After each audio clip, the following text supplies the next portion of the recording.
अस्सलाम वालेकुम नाज़रीन, ये मनाज़र हैं गला मंडी टोबा टेक सिंह के। बारिश के बाद कारोबार ठप हो गए और आड़तिए अपनी दुकानों में बैठे हैं। ये मनाज़र हैं टोबा टेक सिंह के गला मंडी के। ये दो आड़तिए बैठे हैं, ये भी इंतज़ार कर रहे हैं बारिश रुके और हम घर जा सकें। ये इसी इंतज़ार में बैठे हैं। इन्होंने अपना जो भी आर्ट है बंद कर ली है, शॉप भी बंद की हुई है और बैठे हैं। साइकिल इनका पीछे खड़ा है, साइकिल निकालेंगे और चले जाएंगे। गला मंडी टोबा टेक सिंह में हर तरफ पानी ही पानी खड़ा है, ये देख सकते हैं आप।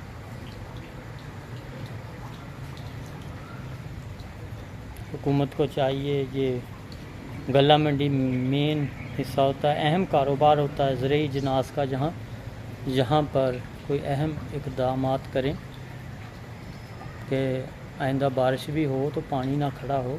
तो सीवरेज निज़ाम इसका अच्छा सा बना दें।